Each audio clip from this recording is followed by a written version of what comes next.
स्वागत है आप लोगों का हमारे इस चैनल आईटी क्लासेस में। आज का टॉपिक है पिग आयरन के बारे में, मीन्स कच्चे लोहे के बारे में। इसके अंतर्गत जो आप जानेंगे आज, name the commonly used ferrous metal, मतलब हमारे इंडस्ट्री में, उद्योग में कौन कौन सा फेरस मेटल लौह धातु प्रयोग में लाया जाता है। उसके बाद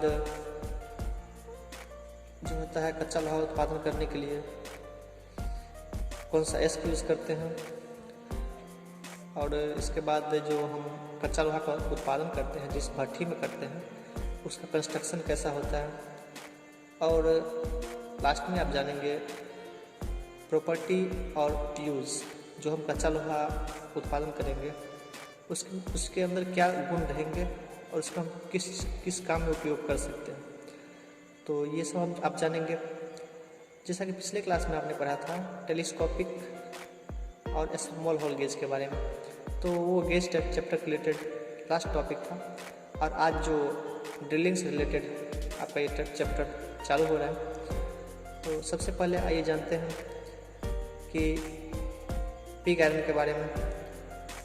उससे पहले जान लेते हैं कि कौन कौन सा फेरस मेटल हम इंडस्ट्री में यूज़ करते हैं। तो मेटल विच कंटेंस आयरन, मतलब ऐसा मेटल जिसमें लोहे का मात्रा होता है। हमारे पास बहुत सारा धातु होता है, कुछ में लोहे का अंश होता है, कुछ में नहीं होता है। तो ऐसे धातु जिसमें लोहे का अंश होता है उसको हम फेरस मेटल अर्थात लौह धातु कहते हैं, राइट। और इसमें जो होता है इसी के लोहे के अकॉर्डिंग उसका अलग अलग प्रॉपर्टी भी होता है।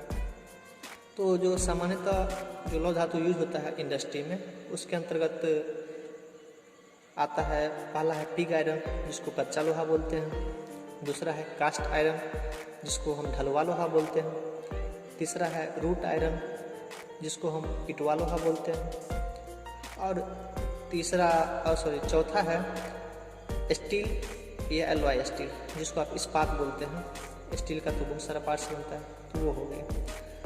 इसके आगे चलते हैं material required for producing pig iron, means कच्चा लोहा जो हम उत्पादन करते हैं तो उसके लिए हमको क्या क्या चीज़ का आवश्यकता पड़ता है, तो ये चीज़ हमें जानना जरूरी है। तो इसमें जो होता है सबसे पहले हम खनिज से जो है इसका एस्क निकालते हैं जिससे हमको कच्चा लोहा बनाना है, उत्पादन करना है। तो वो एस्क निकाल लिए। सेकंड आता है कोक। कोक मीन्स उसको हम भट्ठी में गर्म करके उसमें से अशुद्धियों को हमको दूर करना होता है। इसके लिए हमें कोक चाहिए जो ईंधन के रूप में काम करे, जो जले एज कोयला जैसे होता है, क्योंकि उसको गर्म करने के लिए चाहिए। और तीसरा होता है फ्लक्स। यह फ्लक्स जब हम ये जो होता है एस्क को पिघलाते हैं तो और उसमें फ्लक्स जो मिला देते हैं तो अशुद्धि जो होता है वो झाग के रूप में बाहर निकल जाता है। तो ये फायदा है फ्लक्स से। उसके बाद है आयरन ओर, मतलब लौह एस्क। लौह एस्क में कौन कौन सा एस्क होता है, मीन्स एस्क तो खनिज खादान से निकालेंगे तो एस्क तो चार तरह के होते हैं, लेकिन उसमें से हम कौन से एस्क का प्रयोग हम लोहा के उत्पादन में करेंगे। क्या हो रहा था, मीन्स हमारे पास अयस्क तो काफ़ी सारे जमीन को माइन से निकलते हैं, खादान से, लेकिन क्या है हर एक अयस्क का उपयोग हम ये जो लोहा का उत्पादन करने के लिए नहीं कर सकते हैं, क्योंकि उस अयस्क से जो हम उत्पादन करते हैं उसमें जितना हमें लोहा प्राप्त नहीं होगा उससे ज़्यादा हमें खर्च पड़ जाएगा। तो चलिए देखते हैं कौन कौन सा हमारे पास अयस्क होता है।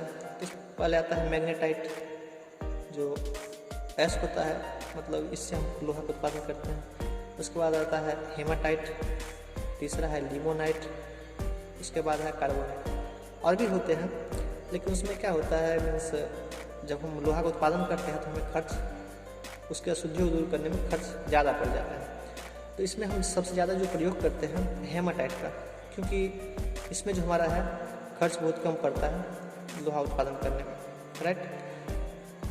एस्क रूप में हम इसका प्रयोग करेंगे हेमाटाइट। उसके बाद आता है कोक। कोक क्या फंक्शन है, कोक हम क्यों प्रयोग करते हैं, तो जनरली ये जो एक कोयला का रूप होता है कोक, जिसको हम भट्टी को जलाने के लिए प्रयोग करते हैं। तो it is the fuel used for the give, मतलब ये क्या करता है, एक ईंधन का काम करता है, जो भट्टी को क्या कर देता है, ऊष्मा देता है। ये कोयला के रूप में जलेगा तो ही ऊष्मा मिलेगा। और थर्ड है उसके बाद फ्लक्स, मीन्स ये जो फ्लक्स होता है, ये जब हम लोहे को पिघलाते हैं, अयस्क को पिघलाते हैं, तो उसमें हम फ्लक्स जो डालते हैं, तो अयस्क के अंदर जितनी सारी अशुद्धि होती है वो फ्लक्स के साथ मिलकर झाग बनकर ऊपर आ जाता है, सतह पर तैरने लगता है, जिसको हम एक भट्टी के अंदर, मतलब ऊपर से एक हॉल बना होता है, उससे वो बाहर निकल जाता है। तो ये होता है फ्लक्स का फंक्शन। तो जब हम सामान्यतः देखते हैं तो ब्लास्ट फर्नेस एक प्रकार का भट्टी होता है। इसमें जो होता है हम ये जो कच्चा लोहा होता है, इसका हम उत्पादन करते हैं ब्लास्ट फर्नेस में। तो इसमें जो होता है आपका फ्लक्स के रूप में चूना पत्थर का, लाइम स्टोन का हम प्रयोग करते हैं। ये काफ़ी बार एग्जाम में आता भी है कि हम ब्लास्ट फर्नेस में लोहा का जो उत्पादन करते हैं तो कौन सा फ्लक्स हम यूज़ करते हैं, काफ़ी इंपॉर्टेंट क्वेश्चन रहता है। उसके बाद आते हैं construction feature of blast furnace. ये जो ब्लास्ट फर्नेस, ये जो भट्टी होता है जिसमें हम लोहा उत्पादन करते हैं, ये कैसा होता है, कंस्ट्रक्शन मतलब देखने में कैसा होता है, बनावट कैसा होता है इसका। तो इसमें ये जो फर्नेस होता है ये जनरली स्मेल्टिंग करने का काम करता है।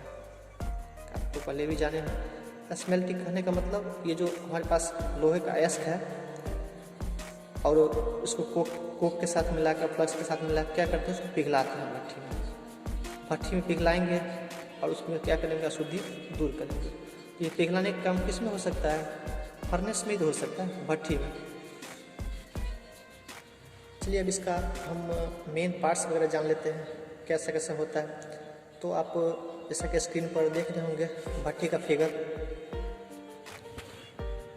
इसमें आप सबसे ऊपर देख रहे होंगे एग्जॉस्ट गैस, जो भट्टी जलाते हैं तो इसमें गैस निकलेगा, मेटल जो पिघलेगा लोहा तो गैस तो निकलेगा। इसके लिए दोनों तरफ पाइपलाइन की तरफ बना हुआ है ऊपर से। इसके बाद डबल बेल है, डबल बेल दिख रहे होंगे। इसी डबल बेल से होकर जो हम अयस्क, कोक और चूना पत्थर तीनों को मिलाकर ऊपर से हम भट्टी के अंदर डालते हैं। इसके बाद नीचे आता है कोक, अयस्क और लाइम स्टोन तीनों जो आपने जाना क्रमशः, वो तीनों ऊपर से डला हुआ है। फिर देख रहे होंगे कि उसके नीचे जो तापमान दिया हुआ है, पहले तो 200 डिग्री सेल्सियस था, उसके बाद कितना है 250 डिग्री सेल्सियस, और फिर उसके नीचे आते हैं तो देखते हैं कितना है 500 डिग्री सेल्सियस। फिर उसके नीचे यहाँ थोड़ा मिसिंग है, यहाँ जो आपका होता है 2000 डिग्री सेल्सियस होता है, जो सबसे निचले भट्टी का नीचे का तापमान होता है वो काफ़ी ज़्यादा होता है, तभी तो लोहा पिघलेगा। और उसके नीचे आप देख रहे होंगे hot air supply from stoves. ये जो पाइपलाइन की तरफ होता है, जिस पाइप के थ्रू भट्टी के जो होता है पिघला होता है लोहा, उसके बीच में हवा प्रवाहित किया जाता है। तो क्या होता है, लोहा पिघला हुआ है, उसके बीच में अगर पाइपलाइन से हवा प्रवाहित करेंगे तो बबल की तरह निकलेगा लोहा में से, और वो क्या होगा, वही बबल ज़्यादा निकलेगा, वो अशुद्धि के रूप में ऊपर आएगा। जो भी अशुद्धि होगा क्या होगा, ऊपर तैरने लगेगा। मतलब हम उसके अंदर जो ऑक्सीजन इस टायर के माध्यम से डालेंगे तो अशुद्धि क्या होगा, ऑक्साइड बनकर ऊपर आ जाएगा। और उसके बाद नीचे आप देख रहे होंगे मोल्टन स्लैग। ये मोल्टन स्लैग एक अलग भाग से निकल जाता है, जो जैसे ये पिघलेगा तो सबसे ऊपर क्या होगा, उसका झाग की तरह जो स्लैग होगा, अशुद्धि जो है होगा वो ऊपर आके फैल जाएगा, और फिर क्या करेंगे, उसको अलग से निकाल लिया जाता है, और सबसे नीचे जो पिघला हुआ मेटल बचता है वो शुद्ध होता है। जो जहाँ आप देख रहे होंगे हर्थ लिखा हुआ है, और इसी हर्थ में क्या हुआ है, एक छिद्र बना हुआ है जिसको टेपिंग हॉल बोलते हैं।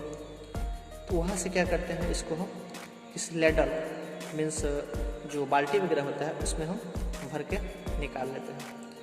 तो फिलहाल तो इंडस्ट्री में अब तो ये लेडल यूज़ नहीं होता, क्योंकि इसमें थोड़ा ज़्यादा रिस्क है, क्योंकि ये ज़्यादा लोहा जो होता है बहुत ज़्यादा हीट होता है। तो और इसके अंतर्गत उसके बाद क्या है, मोल्टेन आयरन वहाँ दिख रहा है। उसके फिर ऊपर जिसमें बताए थे कि हवा कैसे प्रवाहित करते हैं, तो टायर के माध्यम से करते हैं, जहाँ टायर लिखा हुआ है।